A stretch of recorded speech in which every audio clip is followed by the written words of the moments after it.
J. Clay Tweel, director of Heaven's Gate, The Cult of Cults. Do you remember when you first learned of Heaven's Gate and what you thought of it?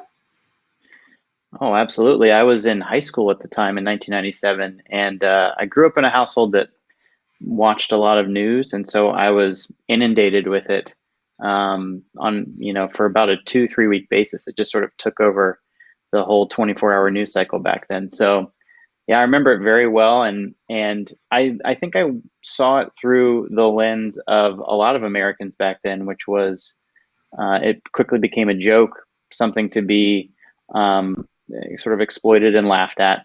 And I watched all the nightly news clips about it, the monologues for all the late night shows, things like that. So, I sort of took it in, soaked it in my brain, and didn't really re-engage with it that much until the project was brought to me by Ross Dennerstein to adapt this podcast. And I listened to the podcast and really loved it. Mm-hmm. So how did you get involved? Because it was the NPR podcast, right? It was a Stitcher podcast that Glenn Washington hosted, and it was 10 parts. So what I really loved about it was you got to hear from not only former members, but you got to hear from family members and who lost loved ones, people that were in the cult for various amounts of time. You got to hear from psychologists and sociologists.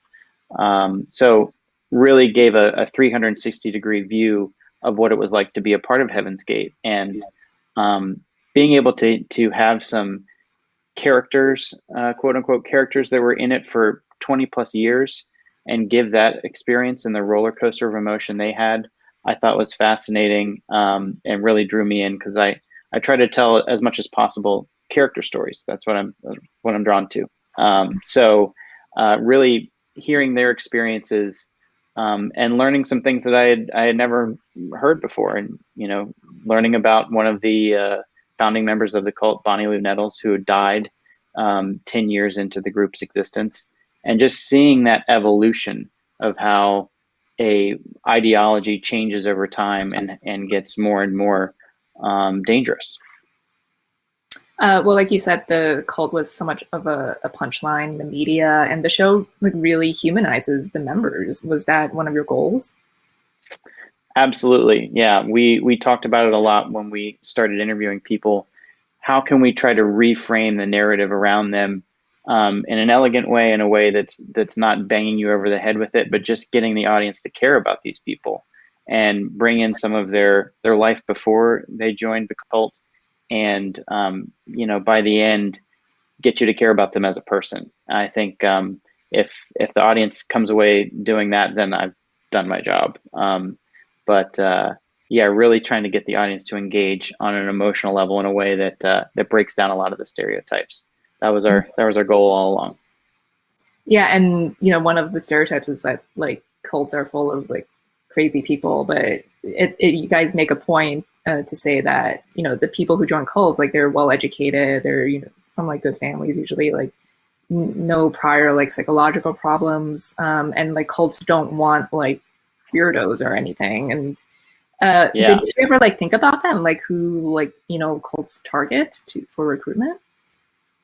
Yeah, I remember talking to Dr. Lalick about that. She made the point in the show about cults want well-educated, functional people so that they can be a self-sustaining entity. You don't want oddballs that are going to really be turning off a lot of the public. A lot of the times cults survive by recruiting new members. So, for me, honestly, it just speaks to the idea that we as humans are programmed to want to be a part of a group. And so if you feel excluded for one reason or another, a lot of the ideologies of these groups, whether it be religion or some sort of hobby or something, it speaks to you and makes you comforted, makes you feel safe, and then you want to be a part of that group and be a part around those people. And so it's really just at its core psychological component that you want to belong. Yeah, because I think the commonality between most of them is that they were just feeling lonely, and they were looking to belong and people to hang out with. and they found like a group who would take them in, and it was part of this like group thing, and it just kind of evolved from there. I know. I mean, like a lot of the members they loved science fiction. They loved, obviously there's a UFO component to the belief system of the group. A lot of them ended up doing computer coding. A lot of them ended up having, they had a very dry, sort of sardonic sense of humor. And I also wanted to be able to express that to the audience. And while it's, the ending of the group is tragic and horrible, but there was this community and family that they built, and they had a lot of fun together. And so it's a complicated story because of that, because you see how much they enjoy each other's company. And I wanted to sort of illustrate to the audience that they also, they knew that you thought that they were weird, and they had fun with that, and to some extent. Mm-hmm. And so there are some, whether we do it through music or some of the animations, like we wanted to bring that as part of the tone of the show. You also got some like home videos in there, like of like their parties and stuff, and they do seem happy and normal. So how did you get your hands on that footage? Well, there's a couple surviving members who have a foundation that sort of license footage about the group, and so we were able to talk to them based on the prior relationship of the podcast company that had also dealt with them quite a bit. So we got probably 15 hours of footage from them, and that was a lot of stuff from 1994 to 1997. But I think for me, the biggest archive eureka moment was we were able to get footage from some of these meetings in 1975 and 76 that had never been seen before. And that was just through internet detective work, where one of the former members we interviewed had a bunch of old letters that he had written to his family. And his cousin was also in the group and wrote letters to his family, and he had collected all of them. And we were looking at one of them, and the editor was like, "Hey, there's this letter from the cousin, Frank's cousin, who said that there was a videographer that was there in Oklahoma City in 1975. And, do you mind if I just look him up and see if this guy still exists?" And I was like, "Yeah, go for it, man." And he looked him up. The guy runs a video production company in Oklahoma City, and we called, and his son answered, and he was like, "Well, my dad passed away a few years ago, but we've got this storage facility with some tapes in it from 1975.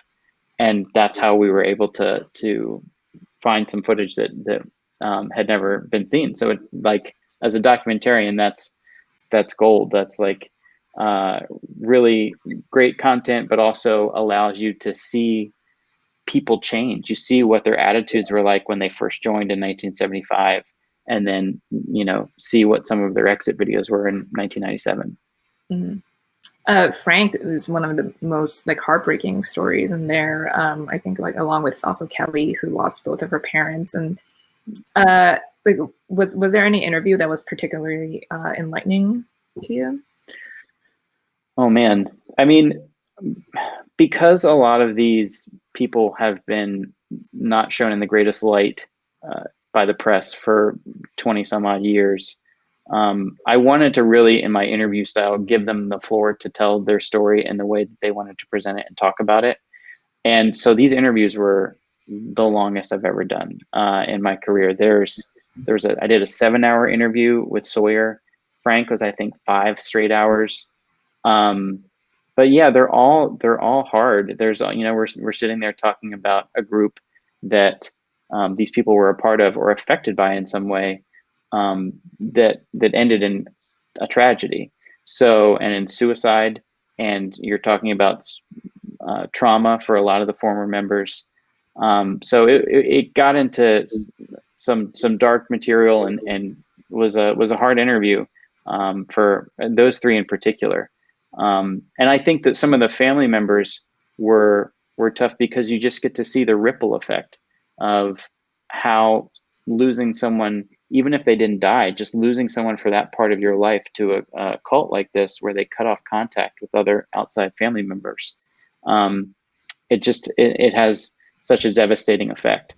But yeah, Kelly in particular, I think, was really tough, because she lost not one, but both of her parents. Hmm.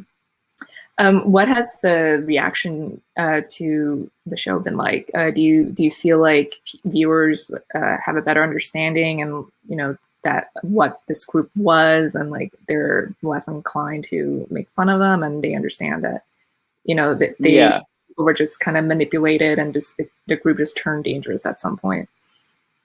Yeah, I think that I've seen the response be that people understand the group in a way that they have not before, and the show sort of functions as a cautionary tale of giving over your power to somebody and losing your individuality. So that was our intended purpose. What was unintended was the show came out right after the election this past year, and in the midst of the QAnon phenomenon. And so the way that people connected, losing family members, or not being able to have conversations with family members, or thinking about somebody else's belief system that's so extremely different than your own, that's something that we did not plan for or expect.